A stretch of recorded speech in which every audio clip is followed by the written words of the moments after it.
নমস্কাৰ বন্ধু বান্ধৱীসকল, নতুন এটা ভিডিঅ'লৈ আপোনালোকক আটাইকে স্বাগতম জনাইছো। অৱশেষত জুবিনৰ যি বিচাৰ প্ৰক্ৰিয়া আৰম্ভ হৈ আছে আপোনালোকে দেখিছে ডেট বাই ডেট, আৰু এজন অভিবক্তাই কোৱাৰ মতে এনেকৈ যদি বিচাৰ প্ৰক্ৰিয়া আৰম্ভ হ'বলৈ যায় তেন্তে হ'লে জুবিনৰ ন্যায় পাবলৈ বা জুবিনৰ সেই গোচৰ নিষ্পত্তি কৰিবৰ কাৰণে 20 বছৰ লাগিব আমাক। আৰু অৱশেষত আজি এটা নিউজ দেখিলোঁ, আৰু সেই নিউজটো হ'ল কি, পাল্মি বৰঠাকুৰ আৰু গৰিমা গাৰ্গে মানে কি কৰিছে, অসন্তুষ্টি প্ৰকাশ কৰিছে।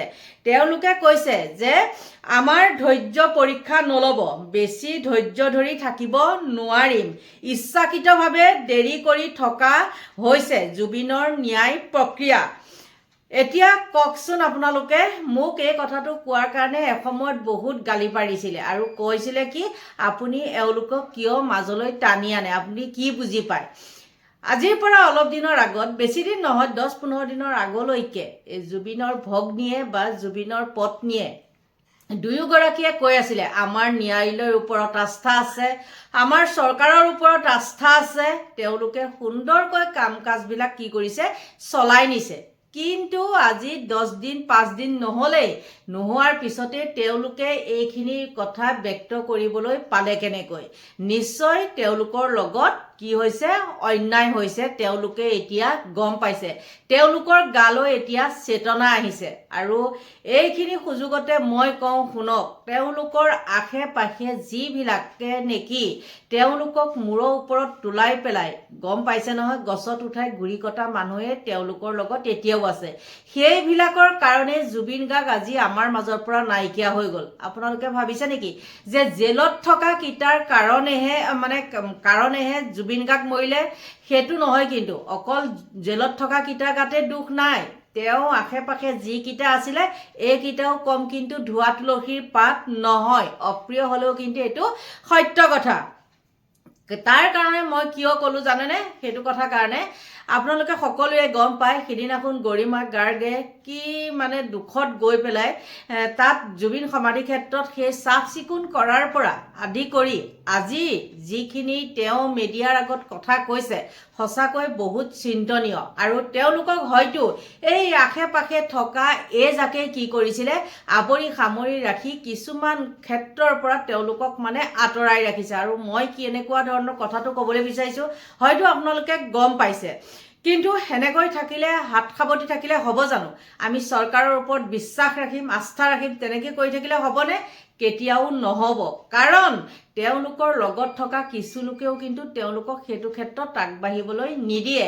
যি মানুহ দুগৰাকীয়ে নেকি কালি পৰহিলৈকে কৈ আছিলে আমাৰ চৰকাৰৰ ওপৰত আস্থা আছে, বিশ্বাস আছে, সুন্দৰকৈ মানে কাম কাজবিলাক হৈ আছে, সেইবিলাক কথা কৈ আছিলে, কিন্তু আজি তেওঁলোকৰ যেতিয়া নেকি এই পোষ্টটো পালোঁ, সকলো মিডিয়াৰ আগত যেতিয়া তেওঁলোকে ব্যক্ত কৰিছে, আৰু সেইকাৰণে মই ভিডিঅ'টো মানে বনালোঁ দেই। ইয়াৰ আগতে মোক বহুতে গালি পাৰে, আপুনি কিয় হেৰি কৰে, কিয় খং উঠিছিলে জানেনে? যেতিয়া নেকি পাল্মি বৰঠাকুৰে কয় যে একদম সুন্দৰ আমাৰ আস্থা আছে, আমাৰ চৰকাৰৰ ওপৰত আস্থা আছে, তেতিয়াই কিন্তু মোৰ খং উঠি পেলাই মোৰ নিজৰ মানে খঙৰ বহিঃপ্ৰকাশটো আপোনালোকৰ ওচৰত প্ৰকাশ কৰোঁ। গতিকে এনেকৈ হাত সাৱটি থাকিলে হ'ব জানো? আৰু তাতে এজন বহুত মানে কি বুলি ক'ম, একদম বহুত ভাল আৰু দেই, একদম মানে সাহসী। আৰু তেওঁ কৈছে শান্তনু, তেওঁৰ নামটো হ'ল শান্তনু, পাহৰি যাওঁ নহয়, মানে কি হয় উলিয়াই থওঁ, শান্তনু ভৰালী ছাৰজন, ছাৰ বুলিয়ে কৈছোঁ দেই, মানে কিবা এটা ভাল লাগে তেওঁৰ প্ৰতি সন্মান জন্মে, সেইকাৰণে তেনেকৈ ক'লোঁ। আৰু তেওঁ লিখিছে যে তেওঁ মানে অনুৰোধ কৰিছে সকলো জুবিন অনুৰাগীলৈ নমস্কাৰ। আজি জুবিন গাৰ্গৰ পত্নীৰ কথাখিনি শুনাৰ পিছত আমাৰ দায়িত্ব আৰু বাঢ়িছে, সেইবাবে এটা অনুৰোধ, আহক আমি সকলোৱে গুৱাহাটী উচ্চ ন্যায়ালয়ৰ মুখ্য ন্যায়াধীশলৈ নিজেই একোখন পত্ৰ আবেদন প্ৰেৰণ কৰোঁ, যাতে জুবিন গাৰ্গৰ হত্যাৰ গোচৰটো বিচাৰ অনতিপলমে ফাষ্ট ট্ৰেক আদালতত আৰম্ভ কৰা হয়। চৰকাৰে আবেদন কৰিছে বুলি শুনিছোঁ, কিন্তু আমাৰো কৰণীয় আছে। পত্ৰ আবেদন প্ৰেৰণ কৰাটো ভুল বা দোষ নহয়, অনুৰাগীসকলে সঁহাৰি দিব বুলি আশা কৰিছোঁ। জুবিন গাৰ্গৰ যিমান অনুৰাগী আছে তাৰে 10% অনুৰাগীয়ে পত্ৰ আবেদন প্ৰেৰণ কৰিলেও বহুত ভাল হ'ব। গতিকে বন্ধু বান্ধৱীসকল সেইটোৱে সেই ভৰালী ছাৰে সেইখিনি ক'লে মানে অনুৰোধ কৰিছে আৰু নিশ্চয় হয়তো আগবাঢ়ি যাব আৰু আমিও যাম আগবাঢ়ি। তাৰপিছতে আৰু এজনে লিখিছে, পাণৰ শিল্পী ন্যায় বহু দূৰত, ইচ্ছাকৃতভাৱে দেৰি হৈ গৈ আছে নেকি? ছিষ্টেমত থাকিও পাল মাৰি আছে নেকি সকলোবোৰে? আমাৰ জীৱনত যে কিবা ৰায়দান দেখিবলৈ পাম বা শুনিবলৈ পাম আশা নকৰাই ভাল। যিদিনাই 11,000 পৃষ্ঠাৰ বিখ্যাত চাৰ্জশ্বিটখন আৱিষ্কাৰ হৈছিল সেইদিনাখনেই বুজি উঠিছিলোঁ ন্যায় পথ বহু দূৰত। যুগ যুগলৈ এই বিচাৰ প্ৰক্ৰিয়া চলিব হেমাহিৰে, কাৰণ স্বাৰ্থলোভী ধনৱানবোৰ যেতিয়া কাঠগড়াত থাকিব নিশ্চয় ন্যায় দূৰৈতে থাকিব। আৰু সঁচাকৈয়ে এইখিনি কথা আজি যেনেকৈ গৰিমা গাৰ্গ বা পাৰ্মী বৰঠাকুৰে কৈছে, সঁচাকৈ মোৰো মনটো বহুত দুখ লাগিছে। আৰু এটা কাৰণে মোৰ আকৌ খং উঠি আহে, কিয় জানেনে? মোৰ খংটো পটককৈ মানে উঠি আহে। কিছুমান কথা মই যেতিয়া কওঁ বহুতে মোক কি কৰে, এই মানুহজনী এনেকুৱা বুলি কৈ পেলাই বেয়া বেয়া কমেণ্ট কৰে। আপোনালোকে কওকচোন, আজিৰ পৰা বাৰু কেইদিনমানৰ আগলৈকে এই পত্নী এই ভগ্নীয়ে বাৰু এইখন মুখেৰে কোৱা নাছিলেনে চৰকাৰৰ ওপৰত আমাৰ আস্থা আছে, বিশ্বাস আছে? কৈছিল নে নাই? আপোনালোকে ক'ব পাৰিবনে নাই কোৱা বুলি? কিন্তু কি হ'ল, এতিয়া দেখিলে নহয়, তেওঁলোকে নিৰুপায় হৈ আজি ব্যক্ত কৰিবলৈ প্ৰকাশ কৰিছে। মানে ইচ্ছাকৃতভাৱে সেইবিলাক পিছুৱাই থকা যেন তেওঁলোকৰ অনুভৱ হৈছে আৰু অনুভৱ হ'বই। আৰু তেওঁলোকৰ এতিয়া চেতনা ঘূৰি আহিছে, গম পাইছে? আৰু পাৰে যদি তেওঁলোকে এতিয়া কিছুমান নিজেই গম পাব লাগিব। বাহিৰত ফুৰা মানুহ যেতিয়া, পঢ়া শুনা কৰা মানুহ যেতিয়া নিজেই গম পাব লাগিব তেওঁলোকৰ আশে পাশে এতিয়াও কিছুমান কালপিত সোমাই আছে। আৰু যি কালপিতে নেকি তেওঁলোকক বাধা দি থাকে, মাজত মানে ৱাল দিয়ে। কিবা এটা কৰিবলৈ গ'লেও মানে তেওঁলোকৰ মাজত বাধাৰ সৃষ্টি কৰে। আৰু সেইখিনি আপোনালোকে নহয় বুলি নাভাবিব দেই, একেবাৰে সঁচা কথা মই কৈছোঁ। যিহেতু আপোনালোকে দেখিছে জুবিন গাৰ্গৰ যি নেকি সমাধিক্ষেত্ৰ, সেই সমাধিক্ষেত্ৰৰ গোটেই পৰিস্থিতিটো আপোনালোকে দেখিছে, গোটেই ধূলিময় আৰু তাতে সেইদিনাখন বুলবুল হুছেইন নামৰ ল'ৰাটোৱে মানে ফেচবুক যোগে লাইভ কৰি দেখালে কাৰণে বা ভিডিঅ'টো প্ৰস্তুত কৰি দিলে কাৰণেহে সিমানখিনি হ'ল, হয় নে নহয়?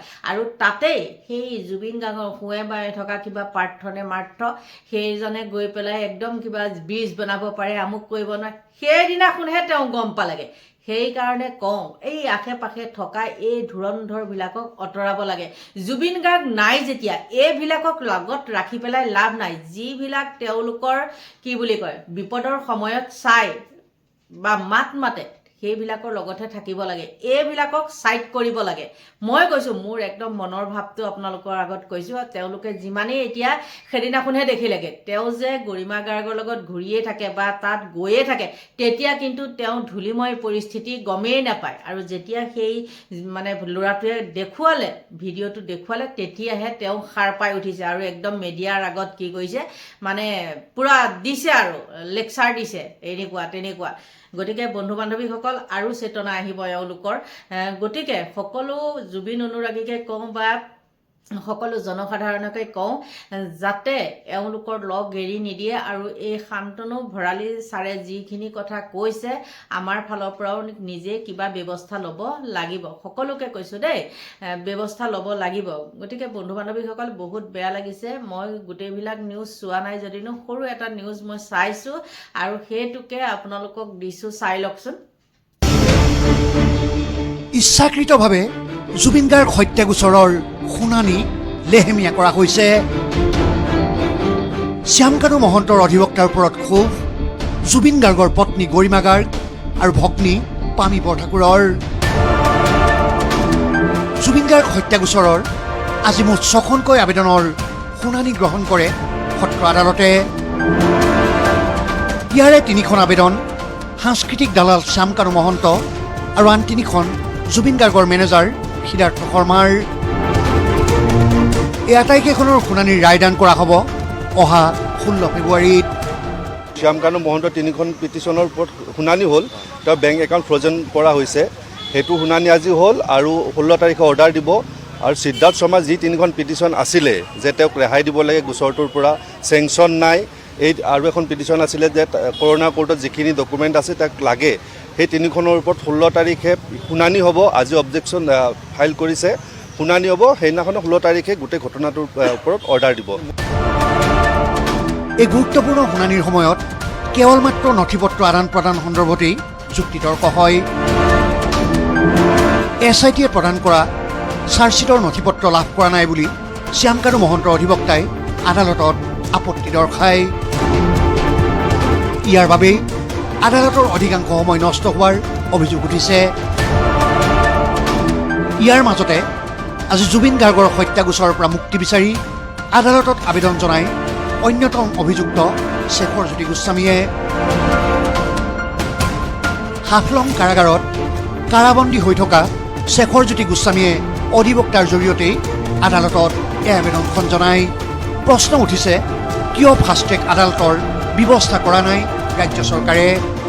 আমি কৈ আছিলোঁ যে প্ৰথমৰ পৰা কৈ আছিলোঁ যে ফাষ্ট ট্ৰেক কোৰ্ট এখন কৰক, ডে টু ডে হিয়াৰিং কৰক, তেতিয়াহে কেছটো সোনকালে শেষ হ'ব। এতিয়া ডকুমেণ্টৰ আদান প্ৰদানে শেষ হোৱা নাই। আজি শেখৰজ্যোতি গোস্বামী এখন পিটিশ্যন দিছে, তেওঁক ওচৰটোৰ পৰা ৰেহাই দিব লাগে। এনেকৈ লিংগাৰিং হৈ থাকিব ন। গোটেই অসম চৰকাৰক আমি বাৰে বাৰে কৈছোঁ যে আপোনালোকে এখন ফাষ্ট ট্ৰেক কোৰ্ট বহুৱাক, ডে টু ডে হিয়াৰিং কৰক, কাৰণ এখন কোৰ্টে ইমান জল্দি নোৱাৰে। Definitely we are thankful to the, আমি ধন্যবাদ দিছোঁ ছেছন কোৰ্টক যে তেখেতে যিমান পাৰে সোনকালে কেছটো পষ্ট কৰি আছে, লগাই আছে, কিন্তু এনেকৈ নহ'ব। ইফালে আদালতৰ পৰা ওলাই আহিয়েই শ্যামকানু মহন্তৰ অধিবক্তাৰ ওপৰত ক্ষোভ ব্যক্ত কৰে জুবিন গাৰ্গৰ পত্নী গৰিমা গাৰ্গে। আদালত চৌহদত পুনৰ ফাষ্ট ট্ৰেক আদালতৰ দাবী তুলিলে গৰিমা গাৰ্গে। শ্যামকানু মহন্তৰ বিশেষকৈ লয়াৰে ডকুমেণ্টৰ কথা কৈ পেলাই বহুতখিনি খেলি মেলি কৰি আছে আৰু তেওঁ মানে অলপ কনফিউজ যেন লাগিছে। গতিকে সেই কথাবোৰ চাওঁ অহা 16 তাৰিখে আকৌ কি হয়। আৰু আমি বাৰে বাৰে বিশেষ আদালতখনৰ কথা কৈয়ে আছোঁ, এখন নহ'লে নহ'ব। নহ'লে ইমান দিন ধৰি আৰু এনেকৈ শুনানি চলি থাকিব বছৰ বছৰ ধৰি, সেইটো জুবিন গাৰ্গৰ লগত বা এনেকুৱা এটা বিশেষ কেছৰ লগত এইটো কথা হোৱাটো সম্ভৱ নহয়। আৰু অসমৰ ৰাইজে আমি যিমান পাৰি ক্ষিপ্ৰতাৰে আমি মানে শুনানি ৰায়দানটো বিচাৰিছোঁ। শ্যামকানু মহন্তৰ অধিবক্তাই ইচ্ছাকৃতভাৱেই আদালতৰ কাম কাজ লেহেমীয়া কৰিছে বুলি অভিযোগ তুলিলে জুবিন গাৰ্গৰ ভগ্নী পামী বৰঠাকুৰেও। হয়, ডকুমেণ্টৰ ওপৰতে আজি গোটেইখিনি হ'ল আৰু সেইখিনিয়ে বৰ দীঘলীয়া কৰিছে। এইবিলাকে মানে ডিলে কৰি গৈ আছে প্ৰচেছটো। এতিয়া আমি বিচাৰিছোঁ যিমান সোনকালে হ'ব পাৰে, সেইকাৰণে আমি স্পেচিয়েল কোৰ্টৰ কথা কৈ আছোঁ। আৰু এইখিনি পক্ষৰ উকিলখিনিও বস্তুখিনি ভালকৈ চালি জাৰি চাই এই ডিলে প্ৰচেছটো বাদ দিব লাগে আৰু প্ৰপাৰ পইণ্টত। শ্যামকানুৰ ওপৰত হৈছে অলপমান, কিন্তু তাৰ বাহিৰে সিটো পক্ষৰ মই যি দেখিলোঁ, আমি যি দেখিলোঁ বৰ কনফিউজ কৰি আছে ডকুমেণ্টবিলাক। তেওঁলোকৰ ইচ্ছাকৃত যেন লাগিছে আমাৰ, ডিলে কৰি আছে। ত' প্ৰপাৰ পইণ্টত সেই কথাখিনি সোনকালে হ'ব লাগে, জাজমেণ্টটো সোনকালে লাগে, আমি সিমানেই বিচাৰিছোঁ। ইফালে অহা 16 ফেব্ৰুৱাৰীত পুনৰ জুবিন গাৰ্গৰ হত্যা গোচৰৰ শুনানি অনুষ্ঠিত কৰা হ'ব আৰু সেইদিনাই শ্যামকানু মহন্ত আৰু সিদ্ধাৰ্থ শৰ্মাই কৰা আবেদনৰ নিশ্চয় আপোনালোকে দেখিলে তেওঁলোকৰ বক্তব্যখিনি কেনেধৰণে মিডিয়াৰ আগত ৰাখিছে। গতিকে সেইখিনি দেখি পেলাই মই ভিডিঅ'টো নবনোৱাকৈ থাকিব নোৱাৰিলোঁ। বহুত দুখ লাগিছে আৰু তেওঁলোকো নিৰুপায় হৈছে।